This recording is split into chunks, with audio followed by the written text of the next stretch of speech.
अब भाई और बहनों, ये शिवलिंग की पूजा कैसे शुरू हुई? ये जो मूर्ति पूजा विशेषकर शिव जी के मंदिरों में हिंदू समाज करता है, शिवलिंग, ये शिवलिंग की स्थापना कैसे हुई? ये सारी की सारी जानकारी जो हमारे धर्म गुरुओं को नहीं है, फिर भला आम समाज के लोगों को कैसे होगी? जबकि हमारे धर्मशास्त्रों में वर्णित है, इन पुराणों में वर्णित है, उसके बावजूद भी हमारे धर्मगुरु इन पुराणों को पढ़कर, शास्त्रों को पढ़कर हमें नहीं समझा पाए, क्योंकि तत्व ज्ञान के अभाव में ये खुद भी नहीं समझ पाए। अब सतगुरु रामपाल जी ने आकर ये सारा भेद खोला है, हमें जगा रहे हैं, हमारे जीवन को बर्बाद होने से बचा रहे हैं कि नादानों, ये शिवलिंग जैसी घटिया साधना, आदि अधूरी ओछी साधना, ये कैसे प्रारंभ हुई और क्यों आज पूरा का पूरा विशेषकर हिंदू समाज इस घटिया साधना के पीछे लगा हुआ है? शिवलिंग पूजा जो अपने धर्मगुरुओं द्वारा बताई गई धार्मिक साधना कर रहे हैं, वे पूर्ण रूप से संतुष्ट हैं कि यह साधना सही है, इसलिए वे अंधविश्वास यानी ब्लाइंड फेथ किए हुए हैं। इस शिवलिंग पर प्रकाश डालते हुए मुझे अत्यंत दुख व शर्म का एहसास हो रहा है। सतगुरु रामपाल जी क्या कह रहे हैं कि नादानों, जो भक्ति साधना तुम सरेआम कर रहे हो, बेटी और बाप एक जगह बैठकर कर रहे हैं, माँ और बेटा एक जगह बैठकर कर रहे हैं, समाज के लोग एक जगह बैठ के कर रहे हैं, उस शिवलिंग पूजा पर प्रकाश डालते हुए, ये समझाते हुए कि शिवलिंग पूजा क्या है, गुरुदेव कह रहे हैं मुझे शर्म आ रही है और तुम सरेआम बेशर्मों की तरह उस बेशर्म पूजा को कर रहे हो। क्योंकि हमें ज्ञान नहीं है भाई और बहनों, हमारी ज्ञान वाली आंखें अभी तक हमारे धर्म गुरुओं ने बंद कर रखी थी, हमारी आंखों के ऊपर अज्ञानता के काले चश्मे चढ़ा रखे थे। अब सतगुरु रामपाल जी ने हमारे मोतियाबिंद का ऑपरेशन किया है और हमें शास्त्र अनुकूल शत भक्ति देकर अब हमें धर्म कर्म व इस प्रकार की भक्ति साधना से जागरूक कर रहे हैं। तो क्या कह रहे हैं गुरुदेव? इस शिवलिंग पर प्रकाश डालते हुए मुझे अत्यंत दुख व शर्म का एहसास हो रहा है, परंतु अंधविश्वास को समाप्त करने के लिए प्रकाश डालना अनिवार्य तथा मजबूरी है। शिवलिंग अर्थात शिव जी की पेशाब इंद्री, अर्थात शिव जी का प्राइवेट पार्ट, शिव जी का गुप्तांग, ये होता है शिवलिंग का अर्थ। इसके चित्र को देखने से स्पष्ट होता है कि शिव का लिंग यानी प्राइवेट पार्ट और स्त्री की लिंगी यानी पेशाब इंद्री यानी योनि में प्रविष्ट है।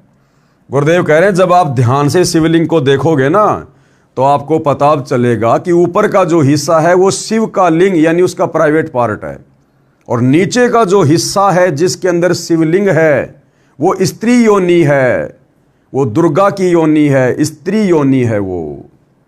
और ये सारा का सारा भेद हमारे धर्मशास्त्रों में वर्णित है, जो अब हम आगे अपनी आंखों से देखने जा रहे हैं।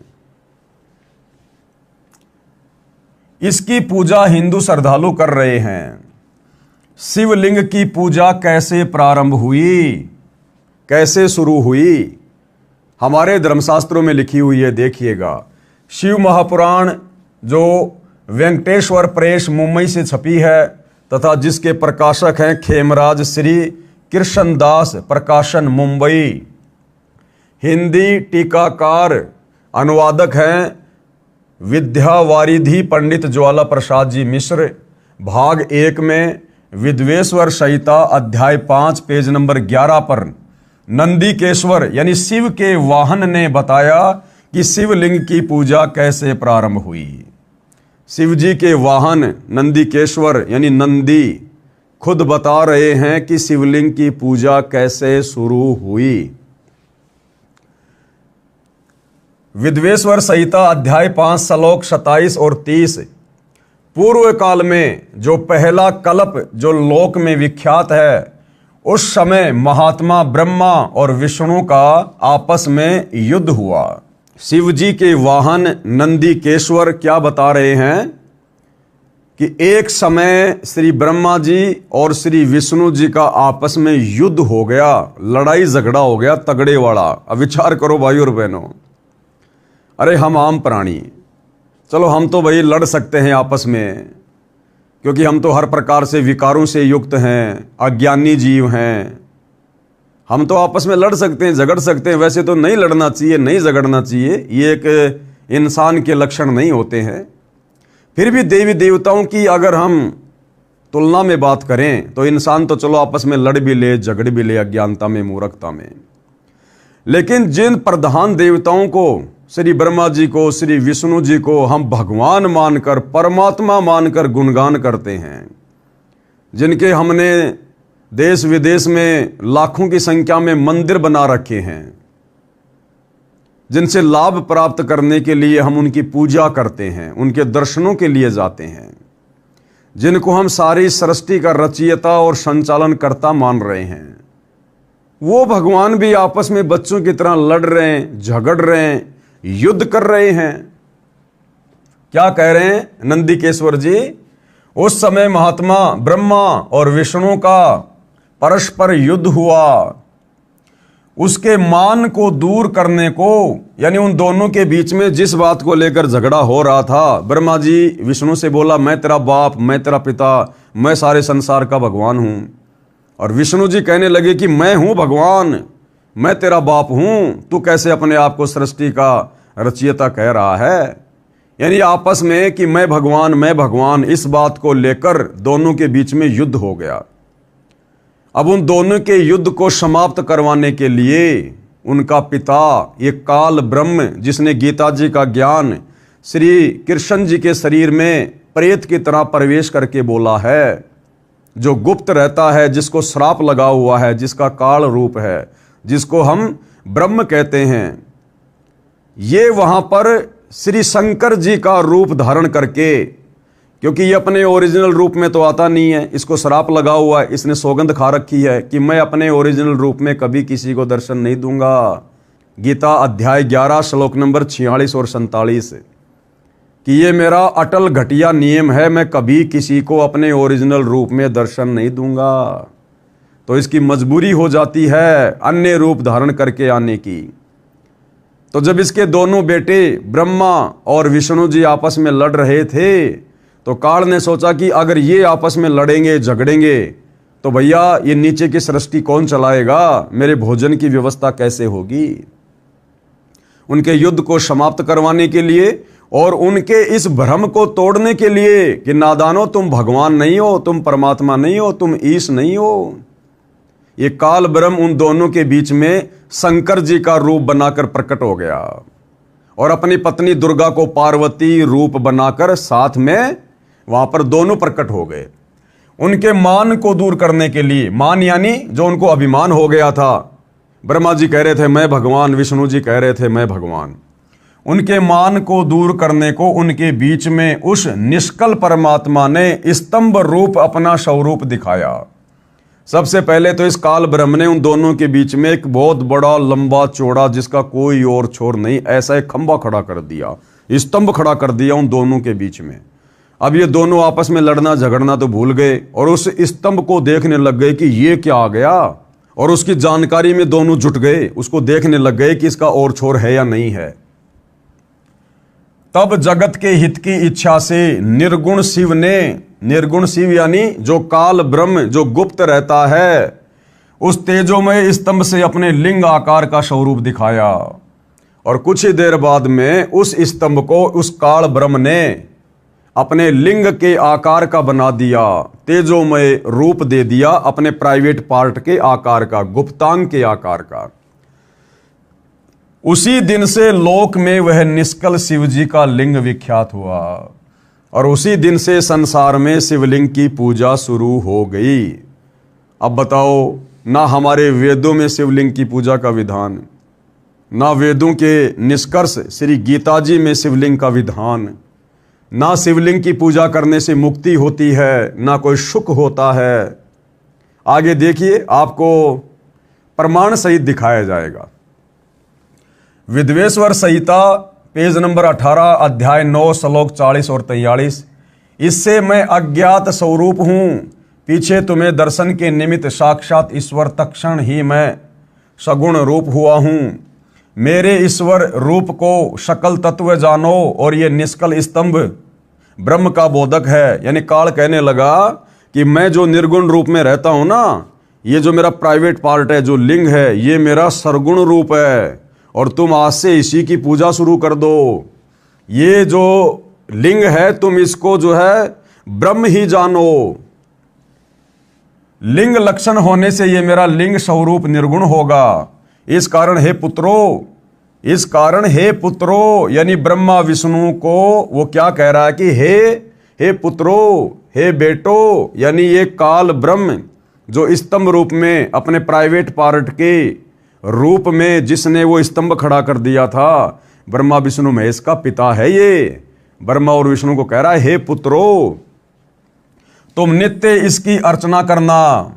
यानी जो शिवलिंग उसने जो प्रकट कर दिया था अपना प्राइवेट पार्ट, अब दोनों को आज्ञा दे रहा है वो ब्रह्म इनका पिता कि तुम नित्य यानी रोजाना इसकी पूजा अर्चना करना।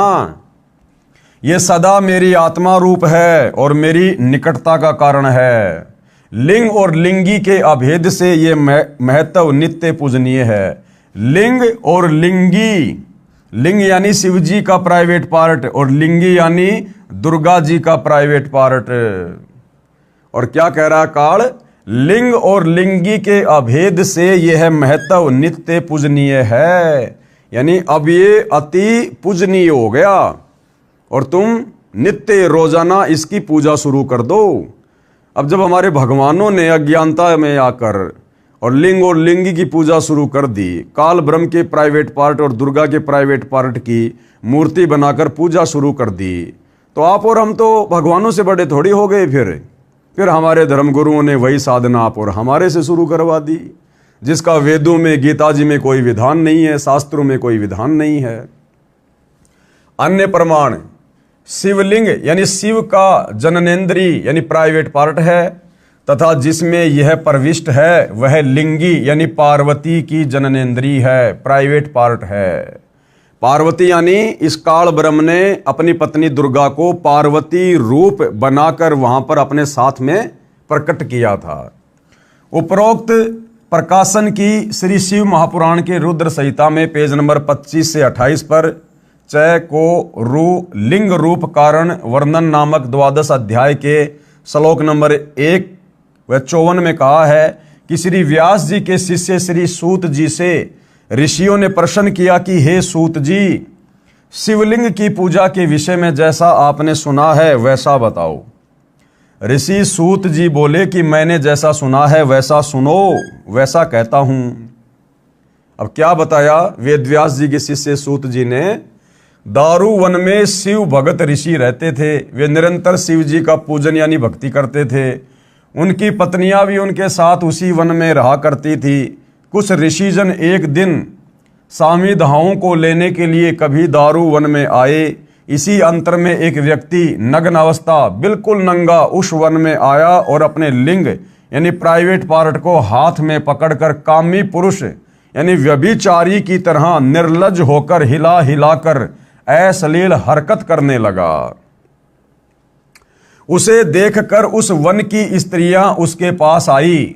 वे उसके लिंग को पकड़कर हिलाने लगी। अब देखो भाई और बहनों, हमने हमारे धर्म गुरुओं की प्रत्येक बात पर विश्वास किया और ये जो कथा बता रहे हैं, जो हमारे धर्मशास्त्र में लिखी हुई है, ये कथा तो वेदव्यास जी के शिष्य श्री सूत जी बता रहे हैं। वेदव्यास जी जिन्होंने चारों वेदों को लिखा, गीता जी को लिखा, 18 पुराणों को लिखा, उस वेदव्यास जी के परम शिष्य श्री सूत जी जिन्होंने जैसा वेदव्यास जी से सुना, उन पुस्तकों में पढ़ा, वैसा ही आगे बता रहे हैं। तो भैया ये माननी पड़ेंगी ये बातें। कोई ये कहे कि ये तो अपनी तरफ से लिख दी होंगी, तो लिखने वाले भी हमारे धर्मगुरु ही हैं। फिर सतगुरु रामपाल जी ने नहीं लिखी हैं। सतगुरु रामपाल जी तो हमें हकीकत से परिचित करवा रहे हैं कि नादानो तुम क्या घटिया साधना कर रहे हो। इसलिए तो मरने के बाद तुम्हारे पूर्वज सीधे भूत बन रहे हैं, नरक में जा रहे हैं। तुम उनके श्राद्ध निकाल रहे हो, भूत पूजा कर रहे हो, और यही हाल हमारा होगा। तो क्या कह रहे हैं? उसे देखकर उस वन की स्त्रियां उसके पास आई। वे उसके लिंग को पकड़कर हिलाने लगी, उसको छूने लगी, कुछ कुछ आलिंगन करने से प्रसन्न हुई। उसी समय वे ऋषि जी आ गए।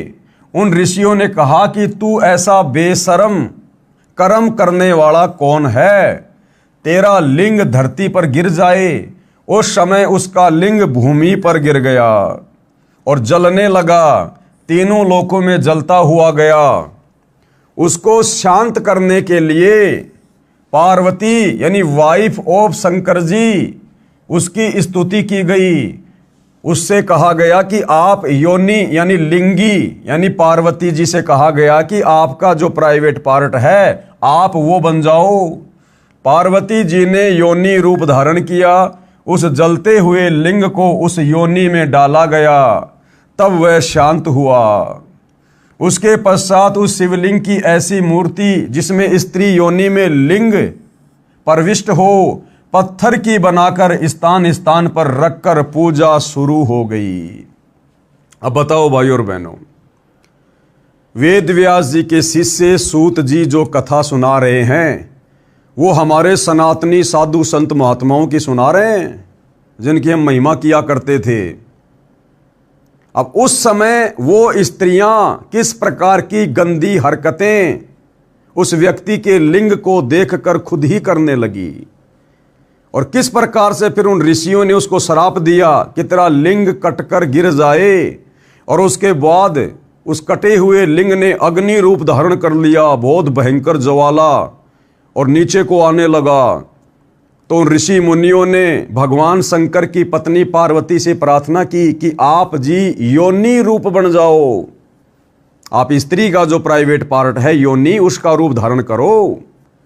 तो पार्वती जी ने योनि रूप धारण किया और वो जलते हुए लिंग के नीचे आकर रुक गई। वो जलता हुआ लिंग पार्वती जी की उस योनि रूप में आकर समा गया, फिर वो शांत हुआ।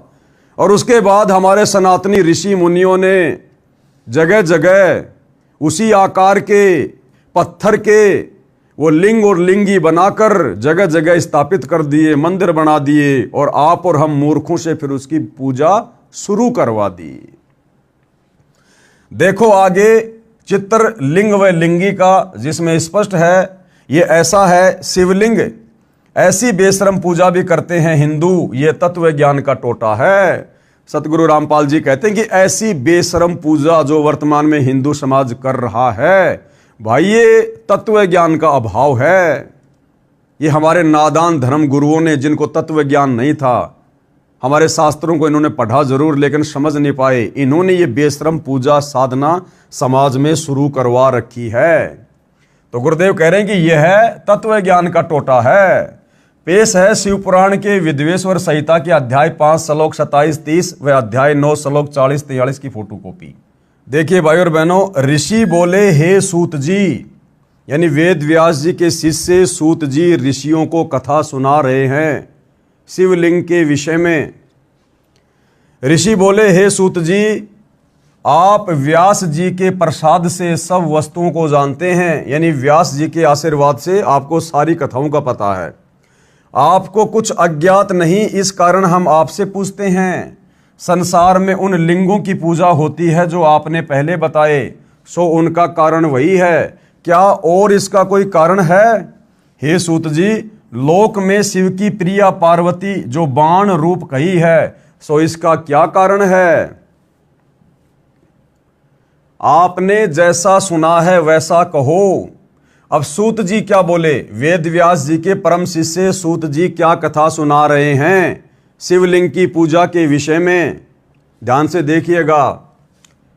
हे ब्राह्मणों, हे श्रेष्ठ ऋषियों, मैंने व्यास जी से जो कल्प भेद की कथा सुनी है उसी को आज तुमसे कहता हूं, सुनो। पहले दारू वन में ब्राह्मणों का जो वृतांत हुआ सो अब अच्छी प्रकार सुनो, जैसे मैंने सुना है वैसा कहता हूं।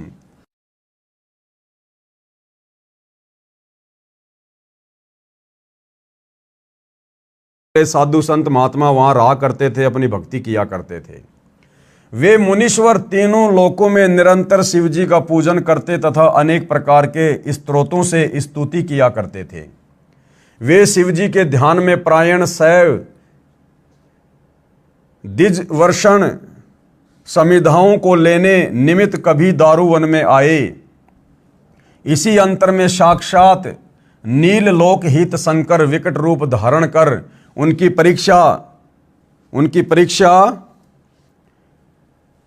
परीक्षा निमित्त प्राप्त हुए। बीच में ये संस्कृत है, उनकी परीक्षा के लिए निमित्त प्राप्त हुए।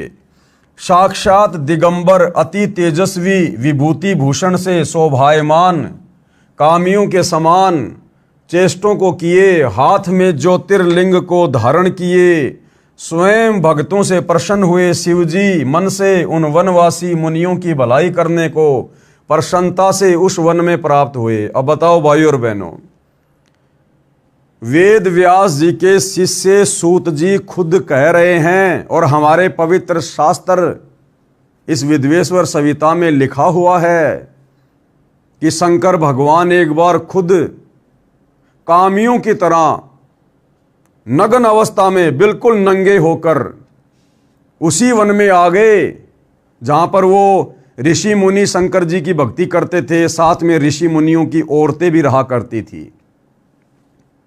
और शंकर जी ने क्या किया, कामी पुरुषों की तरह, विषय वासना में सने हुए लोगों की तरह बिल्कुल नंगे होकर अपने लिंग को अपने हाथ में लेकर उस वन में आ खड़े हुए और लिंग को अपने हाथ से हिलाने लगे।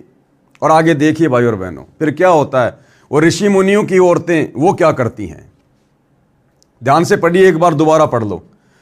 स्वयं भक्तों से प्रसन्न हुए शिवजी मन में उन वनवासी मुनियों की भलाई करने को प्रसन्नता से उस वन में प्राप्त हुए।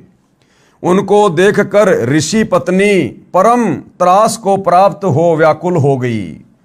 अब भाइयों और बहनों, ये क्या कहना चाह रहा है कि उस शंकर जी को इस प्रकार से नंगा और हाथ में अपने लिंग को पकड़कर देखकर उन ऋषि मुनियों की जो पत्नियां थी, जिनको हम ऋषि मुनि कहते हैं, सनातनी ऋषि, उन ऋषि मुनियों की औरतें विषय वासनाओं में पागल हो गई, उनमें सेक्स की इच्छा जागृत हो गई। उन ऋषि मुनियों की औरतों में विचार करो भाई और बहनों, तत्व ज्ञान से दूर है पूरी दुनिया, परमात्मा की यथार्थ भक्ति से दूर है पूरी दुनिया। तीनों गुणों का प्रभाव सबके ऊपर जमकर पड़ा हुआ है। रजोगुण से प्रभावित होकर भगवान शंकर को इस प्रकार नंगी अवस्था में देखकर, और भगवान ने भी कोई कमी नहीं छोड़ी, हाथ में अपना प्राइवेट पार्ट लेकर उसको हिला रहे हैं उन औरतों को दिखा दिखा कर। और वो ऋषियों की औरतें, यानी भगवान शंकर के भक्तों की स्त्रियां भगवान शंकर को इस प्रकार से देखकर और सेक्स करने की इच्छा से पागल हो गई, व्याकुल हो गई।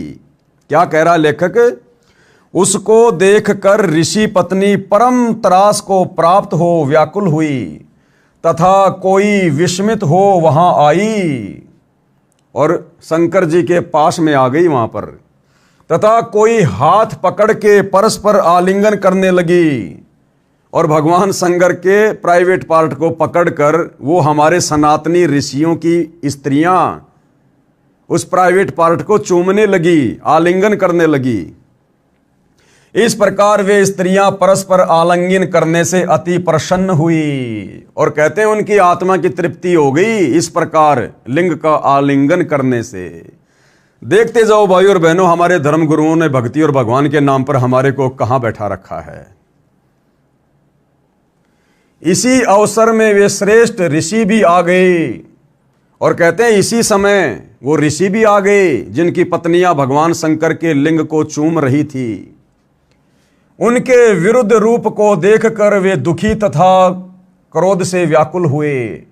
अब वो ऋषि भगवान शंकर को नंगा देखकर और ऋषियों की पत्नियां जो उनके प्राइवेट पार्ट को चूम रही थी, वो ऋषि ये सारा दृश्य देखकर वो क्रोध में आग बबूला हो गए, व्याकुल हुए उस समय दुखी हुए, शिव जी की माया से मोहित हो वे ऋषि आपस में बोले, ये कौन है, यह कौन है।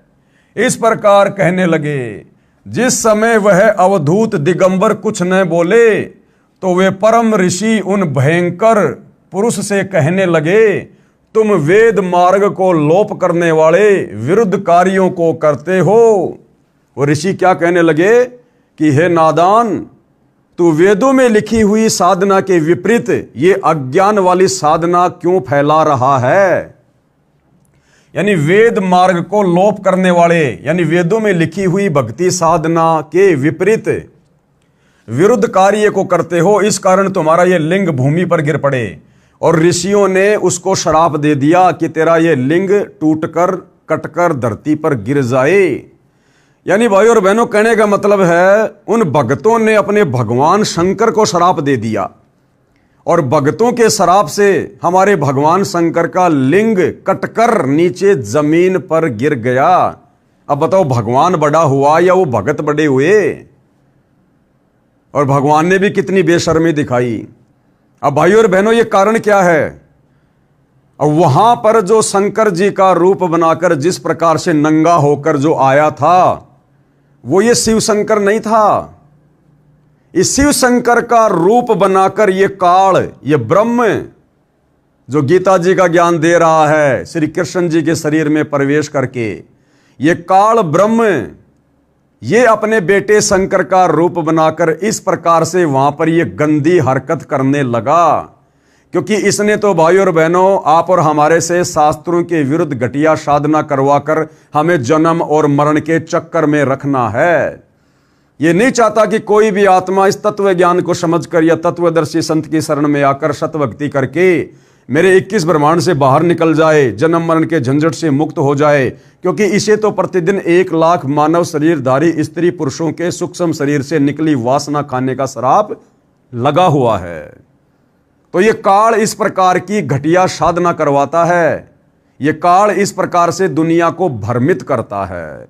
अब आगे देखिए, उन ऋषियों ने श्राप दे दिया, इस कारण तुम्हारा ये लिंग भूमि पर गिर पड़े। सूत जी बोले, ऐसा उन ऋषियों के कहने पर अवधूत, अब आगे ये संस्कृत आ गई है, हम सीधा हिंदी पर चलेंगे। अवधूतधारी अद्भुत रूपधारी शिव का वह लिंग उसी क्षण गिर पड़ा। उन ऋषियों के श्राप देते ही शिव जी का लिंग कटकर नीचे गिर पड़ा और वह लिंग आगे स्थित हुआ अग्नि के समान जलने लगा और उस लिंग में से आग जैसी लपटें निकलने लगी और जहां जहां वह जाता तहां तहां जलता था।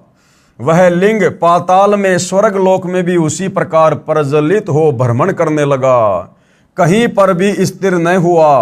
संपूर्ण लोक व्याकुल हुए तथा वे ऋषि दुखित हुए। कोई देवता तथा ऋषि कल्याण को नहीं प्राप्त हुए।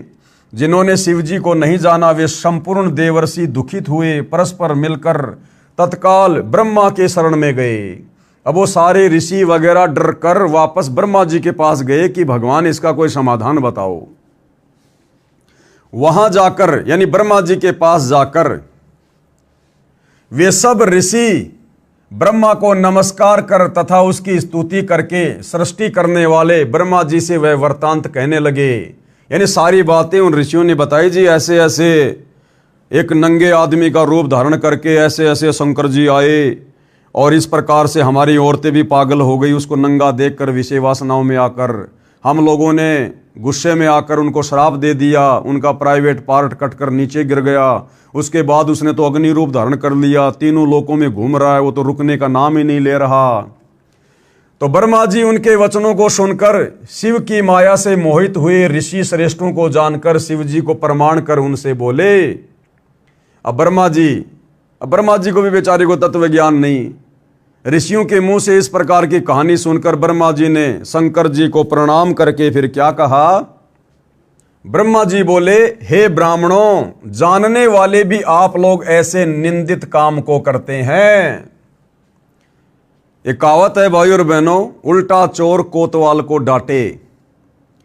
अब ब्रह्मा जी ऋषि मुनियों को उल्टा दोष दे रहे हैं कि आप तो बड़े ज्ञानी थे, बड़े विद्वान थे, आप लोगों ने ऐसा उल्टा कार्य क्यों किया? अब बताओ उन ऋषियों ने उल्टा कार्य क्या किया भाई? अरे आपको पता चले कि आपकी पत्नी विषय वासनाओं में पागल होकर और किसी गैर पुरुष के लिंग का चुंबन कर रही है, आलिंगन कर रही है, आप क्या करोगे भाई? सर्वविदित है आप जी क्या करोगे। तो उन ऋषियों ने भी वही किया। अब ब्रह्मा जी उल्टा ऋषियों को दोष दे रहे हैं, उल्टा ऋषियों को दोष दे रहे हैं कि आप सब कुछ जानते थे, फिर आपने ऐसा उल्टा कार्य क्यों किया। कहने का मतलब भाई और बहनों, उधर ब्रह्मा के रूप में भी वही काल जाके बैठ गया। उसने तो उल्टी साधना शिवलिंग की संसार में करवानी थी, क्योंकि ये काल 1000 कला का स्वामी है। भाई और बहनों, हम अध्यात्म से कोसों दूर हैं, इसलिए समझ नहीं पा रहे। हमारे शरीर में जो कमल चक्कर बने हुए हैं, उन कमल चक्करों में एक सहस्त्र कमल चक्कर है, यानी 1000 पंखुड़ियों का कमल चक्कर है। वो इसी काल ब्रह्म का है, इसी ज्योति निरंजन का है, दुर्गा के पति काल का है वो। तो ये 1000 कला का स्वामी है। ये 1000 रूप एक समय में बना सकता है, 1000 हाथ बना सकता है। जो इसने गीता जी में श्री कृष्ण जी के शरीर में प्रवेश करके अर्जुन को अपना विराट रूप दिखाया, और अर्जुन ने कहा कि हे सहस्त्रा बाहु, यानी 1000 भुजा वाले भगवान, अपने इस रूप को सरल करो, मैं तो डर गया। तो ये काल है भाई और बहनों। उधर ये ब्रह्मा जी के रूप में जाके बैठ गया कि वो साधु संत महात्मा आएंगे यहाँ पर। तो इसने तो पूरी दुनिया को शिवलिंग की पूजा पे लगाना था, उल्टी साधना पे लगाना था, ताकि दुनिया जन्मती रहे, मरती रहे और इसका भोजन बनती रहे। तो क्या कहने लगे ब्रह्मा जी? ब्रह्मा जी बोले, हे ब्राह्मणों, जानने वाले भी आप लोग ऐसे निंदित काम करते हो। अब निंदित काम तो शंकर जी के रूप में काल कर रहा था, लेकिन ब्रह्मा जी उल्टा साधु संतों को दोष दे रहे हैं। यदि बिना जानने वाले ऐसा करें तो कोई कहने की बात नहीं है। इस प्रकार शिव देव से विरोध करके कौन पुरुष अपनी कुशलता चाहता है? जो मनुष्य मध्या समय में प्राप्त हुए अज्ञात का सत्कार नहीं करता है, तो वह अतिथि उसके पुण्य को लेकर तथा उसे अपने पापों को देकर लौट जाता है। यानी घर आए हुए मेहमान का कोई आदर सत्कार नहीं करता है, तो वो जो आया था, जो अतिथि, वो उसके सारे पुण्य लेकर चला जाता है। यदि साक्षात शिव जी आवें तो फिर क्या, ये बीच में संस्कृत है, यदि साक्षात शिव जी आवें तो फिर क्या है? मैं तुमसे ये सत्य कहता हूं कि जब तक तीनों लोकों में ये शुभ लिंग कहीं स्थिर नहीं होता है। अब देखो, ब्रह्मा भी उसको शुभ लिंग कह रहा है। बताओ भाई और बहनों, अब बताओ, ब्रह्मा जी के ये वचन है तो हमारे साधु संत महात्मा ऋषियों के, शंकराचार्यों के क्या वचन होंगे? कि जब तक तीनों लोकों में यह शुभ लिंग कहीं स्थिर नहीं होता है, तब तक आप ऐसे उपाय करें कि जिससे इस लोक में स्वास्थ्य हो। हे ऋषियों, शिव के ज्योतिर्लिंग को मन से ध्यान करो। सूत जी बोले, इस प्रकार कहे हुए वे ऋषि ब्रह्मा जी से बोले, हे ब्रह्मन, अब हमको क्या करना चाहिए? सो आप आज्ञा करो। उन मुनीश्वरों के ऐसा कहने पर वह सब लोकों के पितामह ब्रह्मा जी उस समय ऋषियों से स्वयं बोले। अब ब्रह्मा जी क्या समाधान बता रहे हैं, सुन लेना भाई और बहनों। ब्रह्मा जी बोले, हे देवताओं, देवी पार्वती की आराधना करके पश्चात शिव जी की प्रार्थना करो। कि हे ऋषियों, सबसे पहले तो देवी पार्वती की पूजा करो, आराधना करो, पुकार करो, उसके बाद में शंकर जी की आराधना करो। यदि पार्वती साक्षात योनि रूपा हो जाए तो ज्योतिर्लिंग स्थिरता को प्राप्त हो, और यदि तुम्हारी प्रार्थना करने से देवी पार्वती खुद अपने आप को अपने प्राइवेट रूप में धारण कर ले, यानी योनि रूप धारण कर ले, तो शंकर जी का लिंग स्थिर हो सकता है, रुक सकता है। देखते जाओ भाई और बहनों। हे ऋषि सतम, मैं उस विधि को इस समय कहता हूं, आप सब सुनो और इसी विधि को करो। ब्रह्मा जी समाधान बता रहा है। तब वह पार्वती जी प्रसन्न होगी। एक घट को स्थापन करके उत्तम 8 दल करके ध्रुवा जो के अंकुरों सहित उसमें तीर्थों के जल को भरो। यानी नवरात्रे करते समय जिस प्रकार से घट, यानी वो घड़ा लेके आते हैं, उसमें जौ वगैरह, गेहूं वगैरह के बीज डालते हैं, हैं, फिर उसमें गेहूं वगैरह उगते हैं। उस प्रकार की पूजा साधना या ब्रह्मा जी बता रहे हैं। एक घट यानी घड़े को स्थापना करके उसमें 8 दल करके दुर्वा यानी घास और जो अंकुरों सहित उसमें तीर्थों के जल को भरो। तत्पश्चात वेद मंत्रों से उस कलश को सेचन कर शास्त्रोक्त विधि से शिव का स्मरण करके उसकी पूजा करो। अरे वेदों में शिव जी की भक्ति करने का कहाँ विधान है भाई। हे ऋषियों, शतरुद्रीय मंत्रों से उस कलश के जल से उस लिंग को स्नान कराए। उक्त मंत्रों से मार्जन करके शांति को प्राप्त हो। फिर योनि यानी बीच में संस्कृत आ गई। फिर योनि रूप वाली गिरिजा यानी पार्वती तथा बाण को स्थापना कर वहां उसी लिंग का स्थापन और मार्जन करो। और सुगंध तथा चंदन से पुष्प धूप दीप नवेद आदि पूजा से परमेश्वर शिव को संतुष्ट करो। प्रणाम तथा पुण्य स्तुतियों से बाजे गाजे से घूमकर मंगलाचरण करो यानी बैंड बाजे बजाओ। तत्पश्चात जय का उच्चारण कर यह प्रार्थना करो कि हे देवेश, हे संसार को प्रसन्न करने वाले, आप प्रसन्न हो। आप संसार के कर्ता हैं। बताओ, हे संसार को प्रसन्न करने वाले। अरे भाई, वो संसार को प्रसन्न करने वाला कहां हुआ? जब ब्रह्मा जी के द्वारा बताई गई विधि से वो ऋषि जन उसको खुद को प्रसन्न करने में लगे हुए हैं, तो फिर वो संसार को प्रसन्न करने वाला कहां हुआ जो अप्रसन्न होकर घूम रहा है? आप संसार के कर्ता हैं तथा पालन करने वाले हैं। आप ही अविनाशी संहार करने वाले हैं। हे महेश्वर, आप संसार के आदि हैं यानी आपने ही संसार को रचा है तथा जगत के उत्पन्न करने वाले संसार के अंतर्यामी हैं। आप शांत हो जाओ तथा संपूर्ण लोकों को पालन करो। इस विधि के करने पर निसंदेह स्वास्थ्य होगा यानी वो लिंग शंकर जी का शांत होगा। तीनों लोकों में विकार यानी उत्पात ना होगा। अब उत्पात तो उन्होंने खुद मचा रखा है, किंतु सुख होगा। सूत जी बोले, वेद व्यास जी के शिष्य सूत जी क्या बोले? ऐसा सुनकर वे देवता तथा ऋषि ब्रह्मा जी को प्रणाम करके सब लोगों के सुख की इच्छा से उन शिव जी की शरण को प्राप्त हुए। उस समय परम भक्ति से पूजित और सत्कार किए हुए शिव जी अति प्रसन्न होकर उन ऋषियों से बोले। अब शंकर जी क्या बोले यानी शंकर रूप में वो काल क्या बोला? महादेव जी बोले, हे संपूर्ण देवताओं, हे ऋषियों, आप सब मेरे वचन को आदर से सुनो। क्योंकि इसने तो वो घटिया साधना समाज में शिवलिंग वाली शुरू करवानी थी। क्या बोले कि मेरे इन वचनों को ध्यान से सुनो। यदि मेरा ज्योतिर्लिंग यानी मेरा ये जगमगाता हुआ प्राइवेट पार्ट जो तेजोमय था, जिसमें आग की ज्वाला उठ रही थी, यदि मेरा ज्योतिर्लिंग योनि रूप से धारण किया जाए तो सुख होगा। यानी मेरे इस प्राइवेट पार्ट को, और क्या कह रहा है कि योनि रूप से धारण किया जाए यानी नीचे अगर योनि की मूर्ति बनाकर फिर उसमें धारण किया जाए तो जगत को ज्यादा सुख मिलेगा।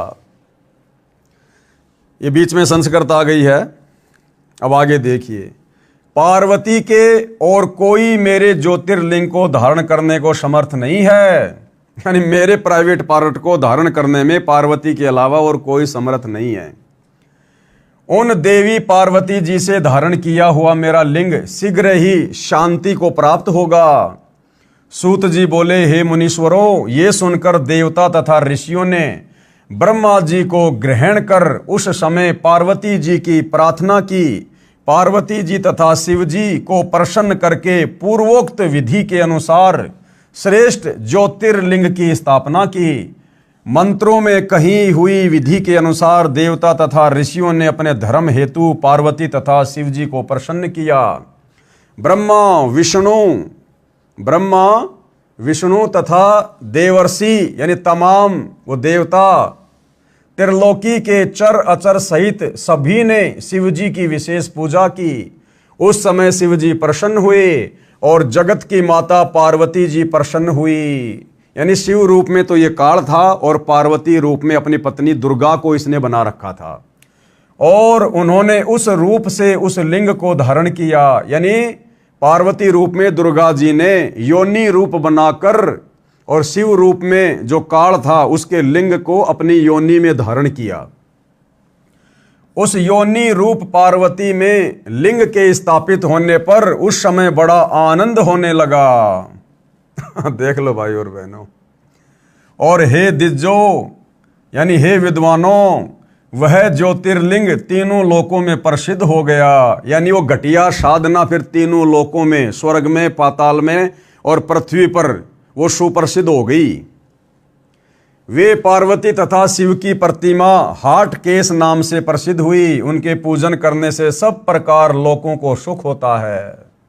इस लोक में संपूर्ण समृद्धि अति सुखदायी होती है और परलोक में परम मुक्ति प्राप्त होती है, इसमें कुछ संदेह नहीं है। वहां शिव पुरुष और पार्वती प्रकृति है। देख लो भाई और बहनों, वहां शिव तो पुरुष है यानी वो काल पुरुष है, और पार्वती क्या है? प्रकृति। यानी गीता अध्याय 14 में जो ये प्रकृति शब्द है ये क्या है? वो दुर्गा, और पार्वती प्रकृति है यानी दुर्गा रूप बनी हुई थी पार्वती। इति श्री शिव महापुराण। अभी बीच में संस्कृत आ गई है, आगे देखिएगा। लिंग रूप का वर्णन नाम 12वां अध्याय। सूत जी बोले, हे ब्राह्मणों, जिस प्रकार तीनों लोकों में ज्योतिर्लिंग रूप शिवजी पूजनीय हुए, सो तुमसे प्रीतिपूर्वक कहा। अब क्या तुम्हारी और सुनने की इच्छा है? अब सूत जी कह रहे हैं कि ब्राह्मणों, तुमने जो कथा सुननी चाहिए थी कि भाई शिवलिंग की पूजा कैसे शुरू हुई, हमें जरा विस्तार से बताओ। तो वेद व्यास जी के शिष्य सूत जी कह रहे हैं कि मैंने तुम्हारे को ये कथा ज्यों की त्यों सुना दी है। अब बताओ तुम्हारी और क्या इच्छा है और क्या कथा सुनना चाहते हो? ऋषि बोले, हे प्रभु, अंधकेश्वर नामक शिव जी की और शिव के ज्योतिर्लिंगों की महिमा को प्रीति से आप कहें। सूत जी बोले, समुद्र के गर्त का आश्रय करके अंधकासुर नामक दैत्य ने निवास करके देवताओं को पीड़ा दी और तीनों लोकों को अपने वश में कर लिया। बड़े पराक्रम वाले। अब देखते जाओ भाई और बहनों, विवेचन कर रहे हैं अब गुरुदेव भगवान। यह ऊपर वाला विवरण श्री शिव महापुराण खेमराज श्री कृष्णदास प्रकाशन बंबई द्वारा प्रकाशित से शब्दा शब्द लिखा है। यानी कोई भाई ये ना सोचे कि ये बातें संत रामपाल जी ने अपनी तरफ से लिख दी होंगी। हम हिंदू समाज के हिंदू भाइयों की ये पवित्र पुस्तक है, ये शिव महापुराण। और कहाँ से प्रकाशित है? श्री शिव महापुराण खेमराज श्री कृष्णदास प्रकाशन बंबई द्वारा प्रकाशित है, और इस पुस्तक में से शब्दा शब्द लिखा है। जो जो बातें आपने अपनी आंखों से देखी है लिखी हुई इस घटिया शिवलिंग वाली साधना के विषय में, शब्दा शब्द ऐसी की ऐसी आपको दिखाई गई है, और फोटो कॉपी भी लगाई है। इसमें स्पष्ट है कि काल ब्रह्म ने, यानी ये ब्रह्मा विष्णु महेश का पिता, ये काल ब्रह्म, इसने जो ब्रह्मा विष्णु तथा शिव के पिताजी हैं, जानबूझकर शास्त्र विरुद्ध साधना बताई है। क्यों? क्योंकि ये नहीं चाहता कि कोई भी शास्त्रों में वर्णित साधना करे। अरे शास्त्रों में शिवलिंग की पूजा नहीं है, किसी के प्राइवेट पार्ट की पूजा नहीं है। शास्त्रों में परम अक्षर ब्रह्म की पूजा है, कबीर देव की पूजा है, सनातन परम धाम को प्राप्त करने के लिए सच्चिदानंद घन ब्रह्म की पूजा है। और ये जो बेशरम पूजा है शिवलिंग वाली, ये इस काल ब्रह्म ने इस प्रकार से षड्यंत्र करके, छल बल करके आप और हमें जन्म मरण के इस घटिया नियम में बांधे रखने के लिए इसने इस प्रकार से अपने डोरे डाल के शुरू करवाई हुई है।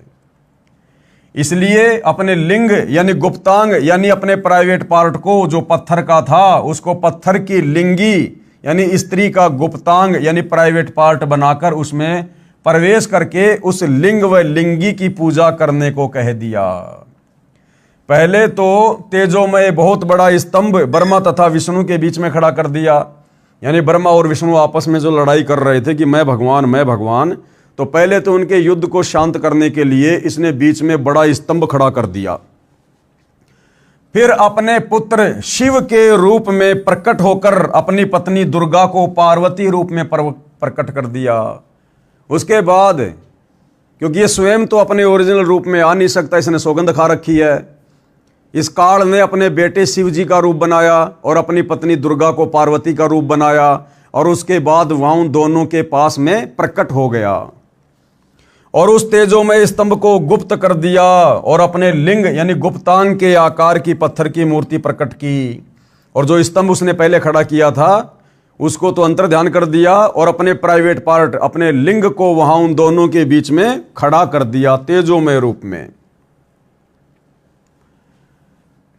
और उस तेजोमय स्तंभ को गुप्त कर दिया और अपने लिंग यानी गुप्तांग के आकार की पत्थर की मूर्ति प्रकट की तथा स्त्री के प्राइवेट पार्ट गुप्तांग यानी लिंगी की पत्थर की मूर्ति प्रकट की।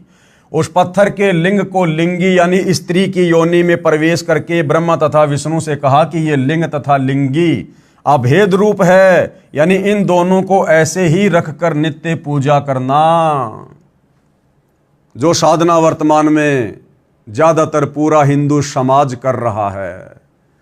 अन्य प्रमाण देखिए विद्वेश्वर संहिता के उसी प्रकाशन की फोटोकॉपी में पृष्ठ 25-28 तथा अध्याय 12 श्लोक 1 से 54 में।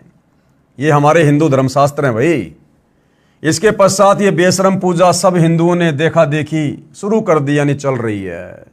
इस घटना के बाद में गुरुदेव कह रहे हैं कि ये बेशरम शिवलिंग की पूजा, लिंग और लिंगी की पूजा, इस काल के प्राइवेट पार्ट और दुर्गा के प्राइवेट पार्ट की पूजा, जिन्होंने शिव और पार्वती रूप धारण करके इस घटिया साधना को जन्म दिया, आज पूरा हिंदू समाज कर रहा है।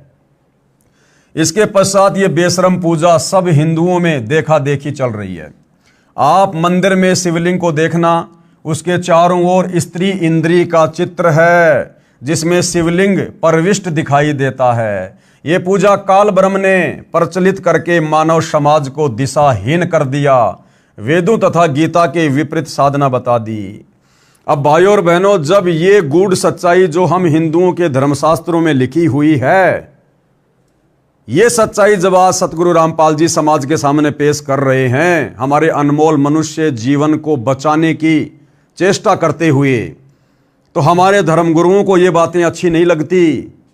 हमारे धर्मगुरु इससे अपना अपमान समझ रहे हैं, अपनी बेइज्जती समझ रहे हैं कि जो साधना इन धर्मशास्त्रों से हम हिंदू धर्म के धर्मगुरु निकाल कर नहीं दे पाए और हमने शास्त्रों के विरुद्ध घटिया और बेशरम साधना में समाज को लगा दिया है, अब यदि हम इन शास्त्रों में लिखी हुई सच्चाई को जो सतगुरु रामपाल जी बता रहे हैं, यदि हम हिंदू धर्मगुरु स्वीकार करेंगे और कहेंगे कि भाई बिल्कुल संत रामपाल जी जो कह रहे हैं वो सही है, तो ये हिंदू धर्म के श्रद्धालु फिर हमारी खोपड़ी के बाल उड़ा देंगे, जूतों की माला पहनकर हमारा स्वागत करेंगे। इसलिए अब इन हिंदू धर्म गुरुओं को अपने ही धर्मशास्त्रों में लिखी हुई इस सच्चाई को स्वीकार करने में दिक्कत हो रही है, उनको जोर आ रहा है, उनको शर्म लग रही है कि सदियों से हमने इस समाज से जो शास्त्रों के विरुद्ध घटिया साधना करवाई है, पत्थरों की मूर्तियों की पूजा, शिवलिंग की पूजा, देवी देवताओं की पूजा, भूत प्रेत और इन पितरों की पूजा, श्राद्ध निकालना, दुनिया भर के कर्म कांड करवाना, अब यदि हम संत रामपाल जी की इन सत्य बातों को ये कहकर स्वीकार कर लें कि संत रामपाल जी जो बता रहे हैं बिल्कुल शब्दा शब्द हमारे धर्मशास्त्रों में लिखा हुआ है, तो इन धर्म गुरुओं की रोजी रोटी पर समस्या आ जाएगी, दिक्कत आ जाएगी। दुनिया जूतों की माला पहना कर इनका स्वागत करेगी। तो अब सबसे बड़ी समस्या हमारे धर्मगुरुओं के सामने ये आ रही है। तो भाइयों और बहनों, हमारे हिंदू धर्म के धर्मगुरु तो संत रामपाल जी की इन बातों को जो कि प्रमाणित है, हमारे धर्मशास्त्रों में है, कतई स्वीकार नहीं करेंगे।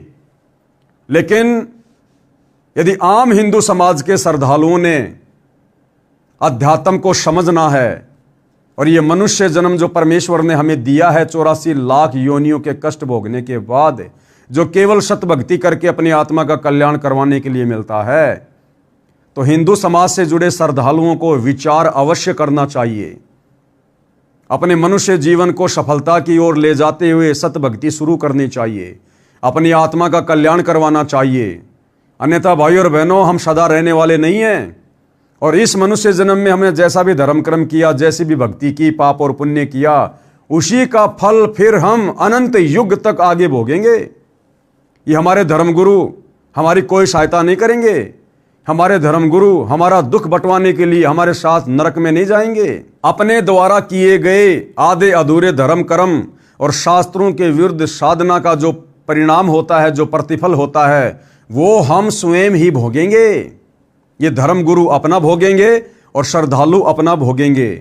तो भाइयों और बहनों, यदि भक्ति आप शास्त्र अनुकूल स्वीकार कर लेंगे सतगुरु रामपाल जी से उपदेश लेकर, और सतगुरु रामपाल जी से उपदेश लेने से पहले आपने उनके प्रवचनों को, उनके सत्संगों को, उनके द्वारा लिखी गई सबूतों सहित इन पुस्तकों को और अपने ही धर्मशास्त्रों को ठीक ठीक से समझकर फिर आपने उनकी शरण ग्रहण करनी है। और उसके बाद जो शास्त्र अनुकूल साधना, जो धर्म कर्म धार्मिक अनुष्ठान सतगुरु रामपाल जी बताते हैं, वैसा करने से, जैसा कि हम उनके लाखों फॉलोवर कर रहे हैं, तो भाइयों और बहनों, हमारा ये लोक भी सुखी होगा।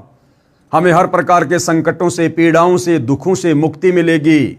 और ये लोक सुखी होगा तो निश्चय हमारा परलोक भी सुखी होगा। यानी मरने के बाद हम जिस लोक में जाएंगे इस भक्ति साधना के प्रतिफल में, वहां भी हमें सुख प्राप्त होंगे।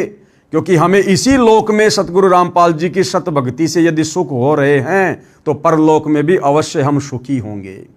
और दूसरा कोई तरीका नहीं है भाइयों और बहनों। ये 4 दिन का जीवन है। चाहे इन भ्रमित धर्मगुरुओं के द्वारा बताई गई शास्त्र विरुद्ध साधना करके इस जीवन को बर्बाद कर दो, या फिर सतगुरु रामपाल जी के द्वारा बताई जा रही शास्त्र अनुकूल सत भक्ति करके आप इसको सफलता की ओर ले जाओ। तो क्या कह रहे हैं गुरुदेव? इसके पश्चात ये बेशरम पूजा सब हिंदुओं में देखा देखी चल रही है। आप मंदिर में शिवलिंग को देखना, उसके चारों ओर स्त्री इंद्री का चित्र है जिसमें शिवलिंग प्रविष्ट दिखाई देता है। ये पूजा काल ब्रह्म ने, यानी ये ब्रह्मा विष्णु महेश का जो पिता है, ये काल ज्योति निरंजन जिसने गीता जी का ज्ञान दिया है, इस ब्रह्म ने प्रचलित करके मानव समाज को दिशाहीन कर दिया, इन्हें भक्ति से भटका दिया, वेदों तथा गीता के विपरीत साधना बता दी। आप जी ने ऊपर शिव पुराण भाग 1 में विद्वेश्वर संहिता के पेज नंबर 11 पर अध्याय 5 श्लोक 27 और 30 में तथा अध्याय 12 श्लोक 1 और 54 की फोटोकॉपी में पढ़ा कि शिव ने जो तेजोमय स्तंभ खड़ा किया था ब्रह्मा और विष्णु के बीच में, फिर उस स्तंभ को गुप्त करके पत्थर को अपने लिंग यानी गुप्तांग का आकार दे दिया तथा एक पत्थर की पार्वती की लिंगी यानी प्राइवेट पार्ट बनाई, उसमें लिंग प्रवेश करके दे दिया और बोला कि इसकी पूजा किया करो। दूसरा प्रमाण क्या दे रहे हैं गुरुदेव भगवान? ध्यान से सुनिएगा भाइयों और बहनों। शिव नंगा होकर दारुवन में आया। शिव यानी शिव जी के रूप में यही काल आप और हमसे शास्त्र विरुद्ध घटिया साधना करवाने के लिए शिव नंगा होकर दारुवन में गया। अपने लिंग को हाथ में पकड़कर कामी पुरुष यानी व्यभिचारी की तरह निर्लज होकर हिला हिलाकर अश्लील हरकत करने लगा, जो हमने हमारे ही पवित्र हिंदू धर्म ग्रंथ श्री शिव महापुराण में देखा। और स्त्रियां भी उस लिंग का आलिंगन यानी स्पर्श करने लगी, उन साधु संतों की औरतें। ऋषि जनों ने देखा तो उसको श्राप दे दिया, तेरा लिंग पृथ्वी पर गिर जाए। वह लिंग ऋषियों के श्राप से टूटकर भूमि पर गिर गया, जलने लगा। पार्वती ने योनि यानी लिंगी रूप धारा, उसमें प्रविष्ट होकर शांत हुआ। फिर उसकी पूजा हिंदू साहिबान करने लगे। इसलिए गुरुदेव कह रहे हैं कि हिंदू साहिबान नहीं समझे गीता वेद पुराण। भाइयों और बहनों, जब तक हम इस काल के लोक में रहेंगे, ये काल हमें इसी प्रकार से भक्ति और भगवान साधना के नाम पर भ्रमित रखेगा और युगों युगों ये इसी प्रकार से हमारी दुर्गति रखेगा। कभी नरक में डालेगा, कभी 184 योनियों में, पशु पक्षियों की योनि में डालेगा। चेतावनी। अब सतगुरु रामपाल जी क्या कह रहे हैं? वक्त है, यानी हे नादानों, हिंदू साहिबानों, अभी भी वक्त है। क्यों वक्त है? क्योंकि अभी सतगुरु रामपाल जी धरती पर सशरीर प्रकट हैं। सतगुरु रामपाल जी से पहले संसार में ये सत भक्ति नहीं थी और इनके जाने के बाद ये सत भक्ति समाप्त हो जाएगी। इसलिए जब तक सतगुरु रामपाल जी के अर्थात इस परम अक्षर ब्रह्म तत्वदर्शी संत के पावन चरण कमल इस पृथ्वी पर हैं, तब तक आप जी उनसे उपदेश लेकर अपनी आत्मा के कल्याण हेतु शत भक्ति शुरू कर सकते हैं। एक बार सतगुरु रामपाल जी के अपने निज लोक सनातन परम धाम सतलोक जाने के बाद आपको फिर ये शत भक्ति करने का मौका नहीं मिलेगा। भले आप इनके द्वारा चलाई गई साधना को स्वीकार कर लें, लेकिन मुक्ति नहीं हो सकती। अगर आपने मुक्ति करवानी है, मोक्ष करवाना है, काल के लोक से बाहर निकलना है, जन्म मरण के झंझट से बाहर निकलना है, काल के षड्यंत्र से बचना है, तो आप जिन्हें सतगुरु रामपाल जी के शरीर में रहते सहते उनकी शरण में आकर शत भक्ति को स्वीकार करना पड़ेगा। तो गुरुदेव कह रहे कि नादानों, वक्त है, अब भी संभल जाओ, नहीं तो मानव जीवन का अवसर हाथ से जाने के पश्चात रोने के अलावा कुछ भी नहीं रहेगा, और ना जाने कब हमारा शरीर छूट जाए। गुरुदेव कह रहे नादानों, अगर तुम्हें सच्चाई समझ में आ रही है तो अति शीघ्र अपना मान अभिमान त्याग कर, अपनी छोटी सोच को साइड में रख कर कि संत रामपाल जी काहे के धर्मगुरु हैं, काहे के तत्वदर्शी संत हैं, इनके पास ये ज्ञान कहां से आ गया जो हमारे धर्मगुरुओं के पास नहीं था। ये संत रामपाल जी हमारे ऋषि मुनियों से भी बड़े हैं क्या? तो भाई हमारे ऋषि मुनि क्या थे, उनकी औरतें क्या थी, हमारे धर्मगुरु क्या थे और वर्तमान में क्या हमसे साधना करवा रहे हैं, इन्हीं धर्मशास्त्रों से सतगुरु रामपाल जी ने पाई पाई का हिसाब निकाल के दे दिया। अब सतगुरु रामपाल जी उनसे बड़े हैं या उनसे छोटे हैं या क्या हैं, ये आप स्वयं निर्णय कर लेना। मनुष्य शरीरधारी हो, जानवर नहीं हो जो विचार नहीं कर सकते। तो गुरुदेव कह रहे समय रहते आ जाओ, मान अभिमान छोड़कर अपनी आत्मा का कल्याण करवा लो, अन्यथा कल को गधे बन के घूमोगे। ये तुम्हारे धर्मगुरु, ये तुम्हारे ऋषि मुनि, ये पत्थर के देवी देवता, ये तुम्हारे किसी प्रकार से काम नहीं आने वाले। नहीं तो मानव जीवन का अवसर हाथ से जाने के पश्चात रोने के अतिरिक्त कुछ भी नहीं रहेगा।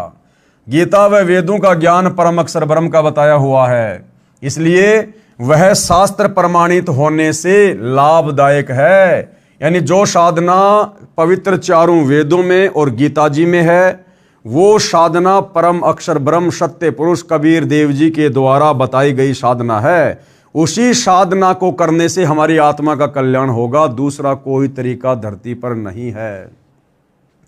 आप देखें ये शिवलिंग का चित्र, अब देखिए भाई और बहनों, ये शिवलिंग का चित्र जो विशेषकर शिव मंदिर में विराजमान होता है और हिंदू समाज में ज्यादातर श्रद्धालु शिवलिंग की पूजा करते हैं, इसकी जो आकृति है, इस आकृति से भी बिल्कुल स्पष्ट हो रहा है कि ये ऊपर का जो हिस्सा है शिवलिंग का, ये शिव जी का प्राइवेट पार्ट है। यानी शिव रूप में इस काल ने जो अपना ये प्राइवेट पार्ट रखा था, ये ऊपर का ये प्राइवेट पार्ट है।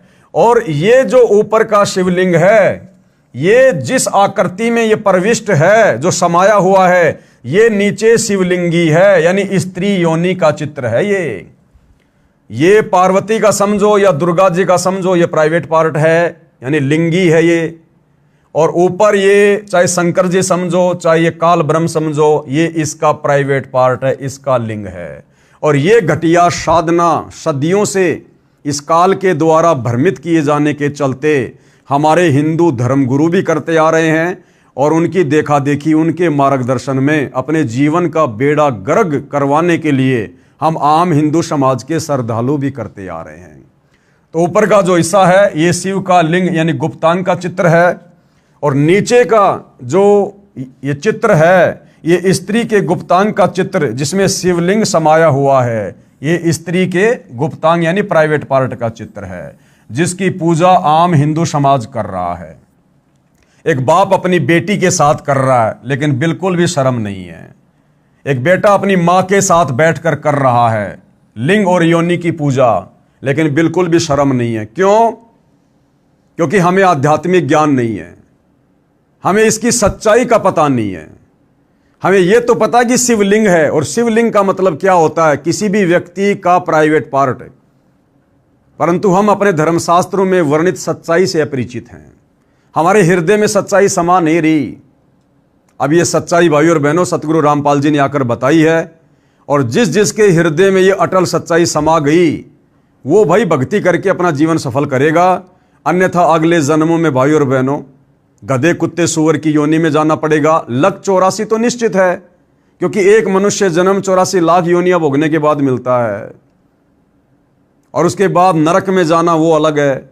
और मनुष्य जन्म कभी मिलेगा लक 84 योनि भोगने के बाद, तो भैया मनुष्य जन्म में आप जी वर्तमान में सुखी नहीं है।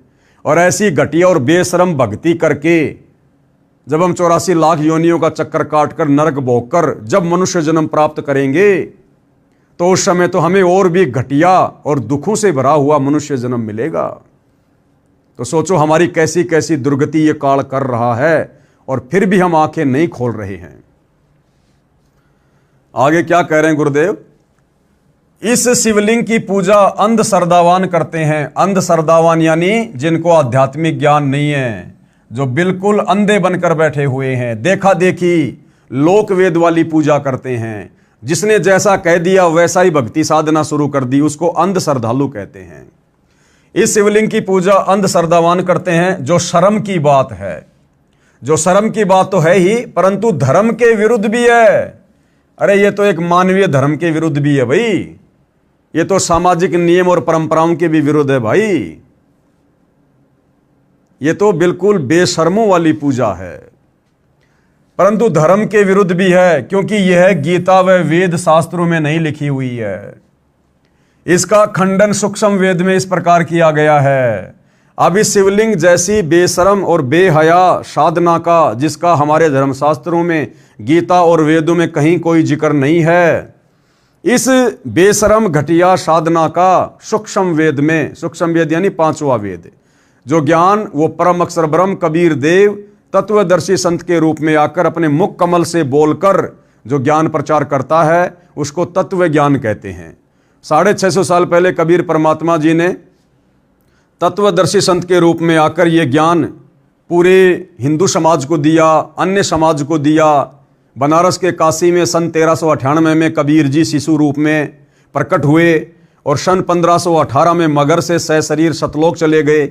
120 वर्ष रहकर उन्होंने अपने तत्व ज्ञान का प्रचार किया। आगे चलकर एक अच्छी आत्मा आदरणीय धर्मदास जी ने उस तत्व ज्ञान को कबीर सागर के रूप में लिपिबद्ध किया, जिसको 5वां वेद सूक्ष्म वेद कहते हैं।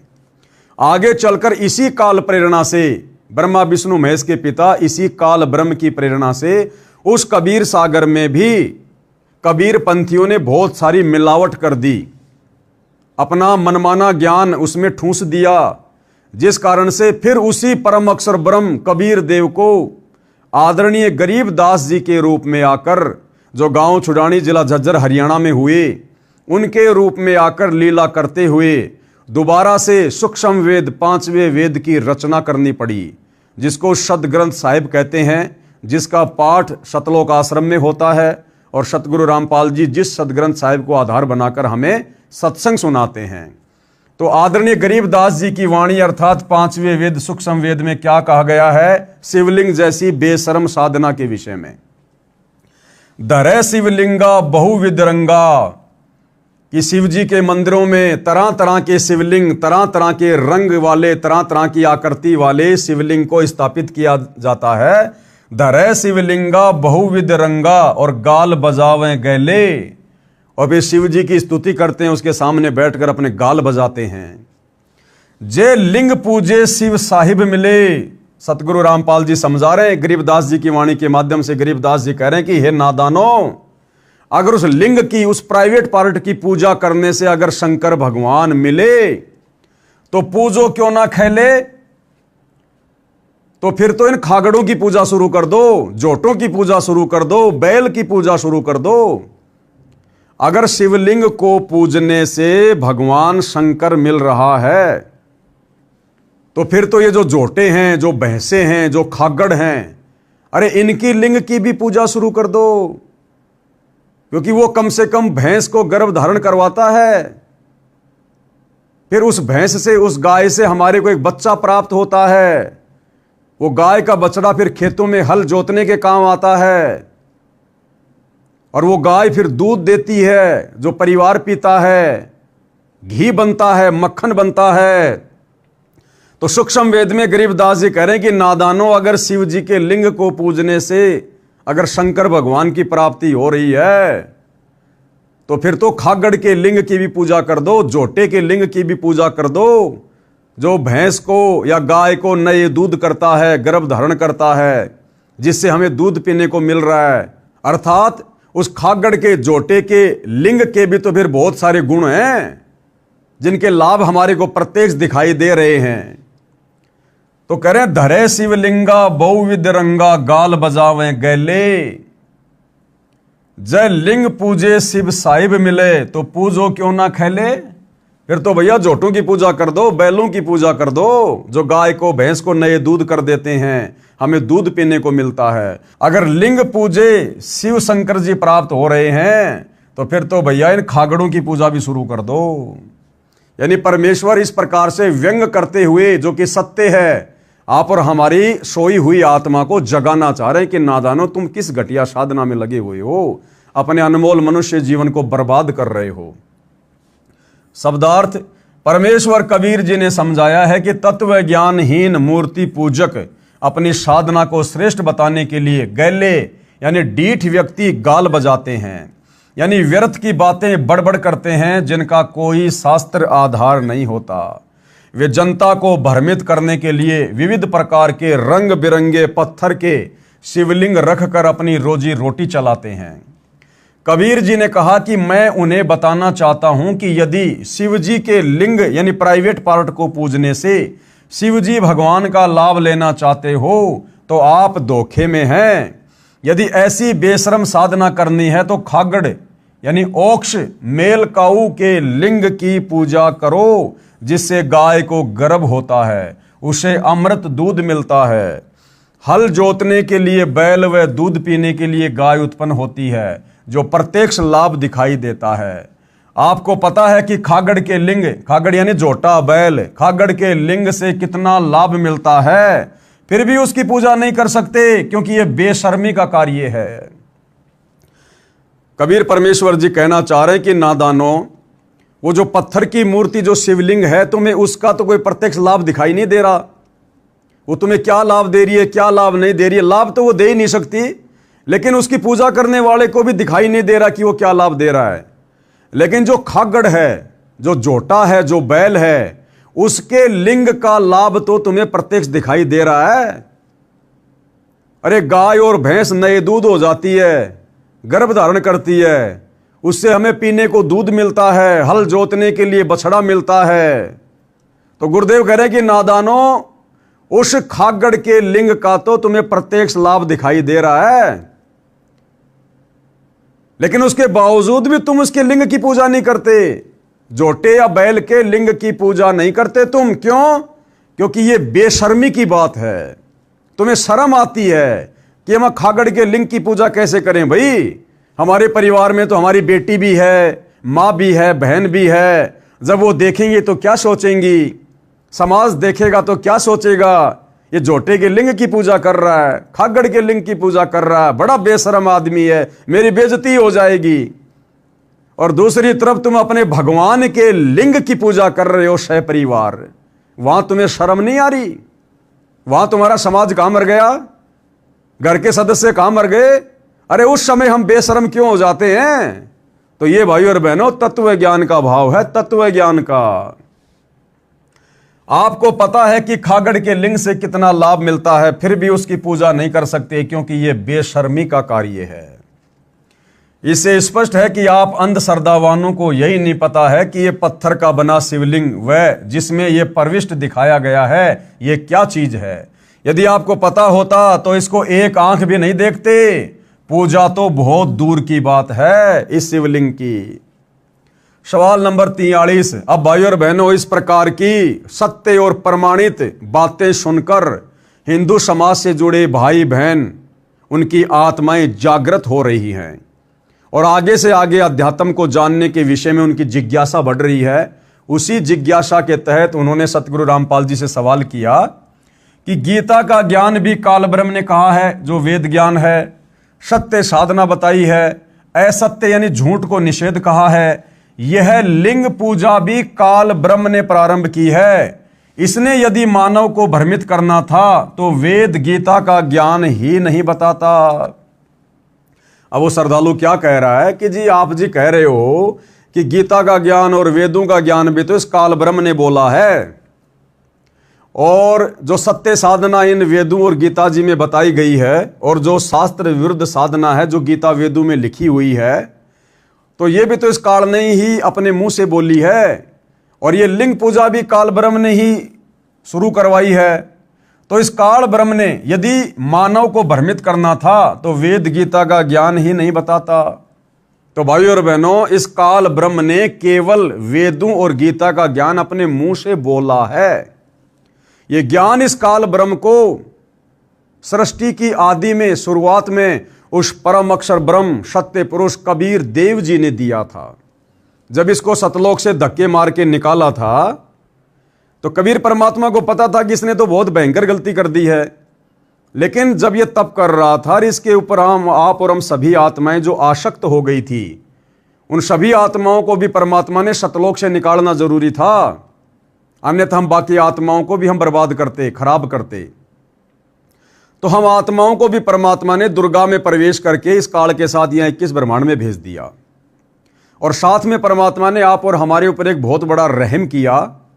इस काल के हृदय में परमात्मा ने ये सारा का सारा ज्ञान सृष्टि का डाल दिया, और समय आने पर समुद्र मंथन के माध्यम से उजागर करवा दिया। तो मालिक को पता था कि ये काल तो इनको कभी भी अपनी तरफ से वापस सतलोक आने का रास्ता नहीं देगा, सत्य ज्ञान नहीं बताएगा। इसलिए परमात्मा ने आप और हम पर दया बख्शी, जो ज्ञान उस काल के हृदय में डाल दिया। समय आने पर भाइयों और बहनों, जब ये ज्ञान उस काल के हृदय से बाहर प्रकट हुआ, क्योंकि भाइयों और बहनों देखो, आप और हम इस वैज्ञानिक युग में जी रहे हैं, और इस विज्ञान ने हमारे को भक्ति और भगवान से कोसों दूर कर दिया है, जिस कारण से हम लोग अध्यात्म को नहीं जान पा रहे, नहीं पहचान पा रहे।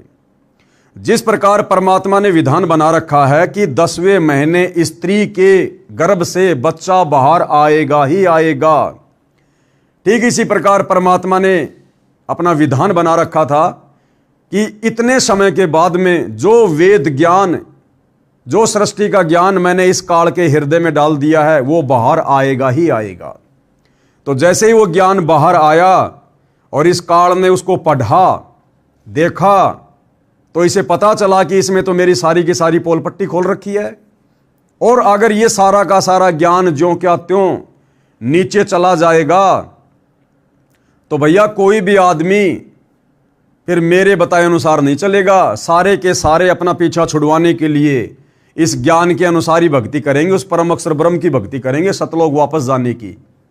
और मुझे जो प्रतिदिन 1 लाख मानव शरीरधारी स्त्री पुरुषों के सूक्ष्म शरीर से निकली वासना खाने का जो श्राप लगा है, फिर मेरे भोजन का क्या होगा। तो इस काल ब्रह्म ने क्या किया, जो ज्ञान ऊपर का था, मुक्ति का ज्ञान था, सतलोक वाला ज्ञान था, कबीर परमात्मा के विषय में जो ज्ञान था, वो ज्ञान जल्दबाजी में इस काल ने इस डर के मारे समाप्त कर दिया। और बाकी जो ज्ञान था जिसमें इस काल तक की साधना का वर्णन है, 21 ब्रह्मांड में रहने तक का वर्णन है, वो ज्ञान इसने समुद्र में छुपा दिया। ये एक आध्यात्मिक शक्ति होती है भाइयों और बहनों, वो ज्ञान इसने समुद्र में छुपा दिया। जिस प्रकार बहुत सारे भाई बहन शंका करेंगे कि समुद्र में ज्ञान कैसे छुपा दिया, समुद्र में तो कागज वगैरह गीला हो जाता है, खराब हो जाता है। भाई जिस प्रकार आजकल वैज्ञानिकों ने फायर प्रूफ सूट बना लिए, फायर प्रूफ, जहां आग लगती है तो जो अग्निशमन के जो कर्मचारी है वो जाते हैं, वो एक ऐसा सूट पहनकर जाते हैं वाइट वाइट सा कि उस सूट में से अग्नि अंदर प्रवेश नहीं करती। तो जब इंसानों ने ऐसी उपलब्धि प्राप्त कर ली तो परमात्मा के पास में तो उपलब्धियों का भंडार है, भंडार। तो वो सारा का सारा ज्ञान इस काल ने अपनी सिद्धि शक्ति से समुद्र में छुपा दिया। दूसरा कारण ये भाई और बहनों, जिस प्रकार जो घी होता है, घी मक्खन, वो कहां से निकलता है, दही से निकलता है। यानी पहले हमने दूध को गर्म किया, फिर उसमें जामन दिया, फिर वो सुबह दही बन गया। दही को फिर हम मथने का कार्य करते हैं, रगड़ने का कार्य करते हैं, और दही को रगड़ने के बाद फिर उसमें से मक्खन निकलता है, मक्खन घी। अब भाइयों और बहनों, वो मक्खन कहां से निकला, दही से निकला। अब दुनिया का ऐसा कोई यंत्र नहीं है, ऐसा कोई व्यक्ति नहीं है जो उस दही में से निकले हुए मक्खन को वापस दही में मिला दे, नहीं मिलेगा। आप लाख कोशिश कर लेना, वो मक्खन वापस उस दही में नहीं समाएगा। इसी प्रकार परमेश्वर की टेक्निक, परमेश्वर की विज्ञान बहुत उत्तम है। तो इस काल ने क्या किया, वो सारा का सारा ज्ञान वेदों के रूप में समुद्र में छुपा दिया, और बाद में समुद्र मंथन के दौरान अपनी पत्नी दुर्गा के माध्यम से ये चारों वेदों का ज्ञान इस काल ब्रह्म ने अपने बड़े बेटे ब्रह्मा जी को दे दिया। ब्रह्मा जी ने उस ज्ञान को पढ़ा, जैसा भी समझा, वो ज्ञान फिर ब्रह्मा जी ने अपने वंशजों को दे दिया, मनु आदि को। उन लोगों ने सतयुग से फिर इस ज्ञान का प्रचार प्रसार करना शुरू कर दिया, जो ज्ञान फिर आगे चलकर द्वापर युग में लास्ट में वेद व्यास जी को दिव्य दृष्टि दी गई। उसने उस सारे ज्ञान को, घटनाओं को देखकर पुस्तकों में लिपिबद्ध कर दिया, जो आज आप और हमारे सामने वेदों के रूप में है। तो कहने का मतलब है भाई और बहनों, जो सवाल भाई ये कर रहा है कि गीता का ज्ञान भी काल ब्रह्म ने कहा, जो वेद ज्ञान है, सत्य साधना बताई है, असत्य को निषेध कहा है, ये लिंग पूजा भी काल ब्रह्म ने ही शुरू की है। इसने यदि मानव को भ्रमित करना था तो वेद गीता का ज्ञान ही नहीं बताता। तो वेद और गीता का ज्ञान बताना तो भाई इसकी मजबूरी हो गई, मजबूरी। जिस प्रकार 10वें महीने मां के गर्भ से बच्चा बाहर आना उस मां की मजबूरी हो जाती है, वो रोक नहीं सकती। इसी प्रकार परमात्मा ने जो विधान बना रखा था, उस विधान के अंतर्गत इस काल की श्वासों के माध्यम से ये ज्ञान प्रकट होना था, और फिर वेदों के माध्यम से ये ज्ञान ब्रह्मा जी को मिलना ही मिलना था। और परमात्मा के द्वारा बताए गए उस ज्ञान में इस लिंग पूजा का, पत्थर पूजा का, श्राद्ध निकालना, पितृ पूजा, प्रेत पूजा, इसका कहीं कोई वर्णन नहीं है, कहीं कोई विधान नहीं है। उसके बाद इस काल ने देखा कि भैया किसी न किसी प्रकार से इन आत्माओं को यहीं रोकना पड़ेगा, फंसा के रखना पड़ेगा, क्योंकि उस वेद ज्ञान में काल ने यह भी पढ़ा कि वो परमात्मा तत्वदर्शी संत का रूप धारण करके स्वयं ही पृथ्वी पर आकर ये सत्य ज्ञान बताता है। तो काल को इस बात का डर हो गया, भय हो गया कि भैया सतलोक से चलकर वो कबीर परमात्मा या अपने किसी अन्य साधु संत महात्मा को भेजकर और मेरे विषय में ये सारा जो पाखंड है, जो अज्ञान मैंने यहाँ फैला रखा है, जो जीवों को मैंने भ्रमित कर रखा है, जो वेदों वाले मुख्य ज्ञान को जो मैंने समाप्त कर दिया है, कहीं उस ज्ञान को आकर वो परमात्मा फिर से जीवों को ना बता दे और ये जीव सत साधना करके वापस सतलोक ना चले जाएं। फिर मेरे भोजन का क्या होगा, मैं खाऊंगा क्या। इसके चलते भाई और बहनों फिर ये काल इस प्रकार की घटिया और बेशरम साधनाएं हमसे करवाता है। जो शिवलिंग की पूजा कैसे प्रारंभ हुई अभी आप जी ने देखा, पढ़ा, हमारे हिंदू धर्मशास्त्र श्री शिव महापुराण में साफ साफ लिखा हुआ है। इस बेशरम और घटिया साधना शिवलिंग पूजा का, मूर्ति पूजा का, तीर्थ पूजा का, धाम पूजा का, श्राद्ध निकालने का, पितृ पूजा का हमारे किसी भी धर्मशास्त्र में, चारों वेदों में, गीता जी में वर्णन नहीं है। लेकिन ये काल इस प्रकार की घटनाओं को जन्म देकर आप और हमें सत्य साधना से भ्रमित रखने के लिए, दूर रखने के लिए ये इस प्रकार के छलबल करता है, क्योंकि इसको तो अपने भोजन से मतलब है। ये आलू टमाटर नहीं खाता, दाल मखानी नहीं खाता, ये मरने के बाद हमारे सूक्ष्म शरीर में जो वासना जमा हो जाती है उस गंध को खाता है। तो जवाब में क्या कह रहे हैं गुरुदेव भगवान, गीता का ज्ञान उस समय बताया जब युद्ध की पूरी तैयारी थी, सेना आमने सामने खड़ी थी, अर्जुन ने युद्ध करने से स्पष्ट मना कर दिया था। अर्जुन को युद्ध के लिए प्रेरित करने के लिए सत्य ज्ञान सुनाना मजबूरी बन गई थी, यानी काल की मजबूरी बन गई थी अर्जुन को युद्ध के लिए तैयार करने की, वरना ये नहीं बताने वाला था। काल ब्रह्म को पता था कि अर्जुन को कुछ याद भी नहीं रहना है, युद्ध भयंकर होगा, ये होश हवास भूल जाएगा। काल ब्रह्म भी जीव है, यानी परमात्मा कबीर जी की तुलना में ये काल भी एक जीव है। काल ब्रह्म भी जीव है, परमात्मा केवल परमअक्षर ब्रह्म है। उसने इसके लिए ऐसी परिस्थिति तैयार कर दी कि इसने ये ज्ञान बताना पड़ा। परमेश्वर ने विधान बनाया है कि शब्द यानी बोले गए वचन खंड नहीं होते, यानी शब्द जो है ये आकाश तत्व का गुण है जो कभी भी खंड नहीं होता है। युद्ध के कई वर्ष पश्चात व्यास ऋषि की दिव्य दृष्टि खोलकर परमेश्वर यानी परम अक्षर ब्रह्म ने लिखवा दिया। अन्य सब शास्त्र विधि के विपरीत ज्ञान काल की देन है। यानी बाकी के जो शास्त्र हैं वो इस काल के द्वारा फैलाया गया जाल है, जो इसका षड्यंत्र है जीवों को भ्रमित करने के लिए। वेद ज्ञान परमात्मा ने इसके अंदर अपनी शक्ति से भेजा था। यानी कबीर परमात्मा ने ये वेदों वाला ज्ञान शुरुआत में इस काल के अंदर अपनी शक्ति से डाल दिया था। उस समय सब आत्माएं परमात्मा की खोज में लग गई थी। यानी सतलोक से आते हम सभी आत्माएं परमात्मा की खोज में लग गई, क्योंकि हमें यहां वो सुख नहीं मिले जो सुख हम सतलोक में भोग रहे थे। काल ब्रह्म ने सूक्ष्म वेद का प्रारूप छोटा कर दिया। यानी जो ज्ञान परमात्मा ने इसको शुरू में दिया था उसमें से काफी कुछ ज्ञान को जो परमात्मा के विषय में था, मुक्ति के विषय में था, वो काल ब्रह्म ने काट छांट के नष्ट कर दिया था। तो काल ब्रह्म ने सूक्ष्म वेद का प्रारूप छोटा कर दिया, सत्य पुरुष की पूजा के मंत्र निकाल दिए, वह अधूरा ज्ञान 4 वेदों वाला ब्रह्मा को दिया। समुद्र मंथन के माध्यम से वो आधा अधूरा ज्ञान फिर इस काल ने अपने बड़े बेटे ब्रह्मा को दिया। उससे आगे सूर्य ऋषि को दिया, फिर अन्य मानव समाज में फैल गया।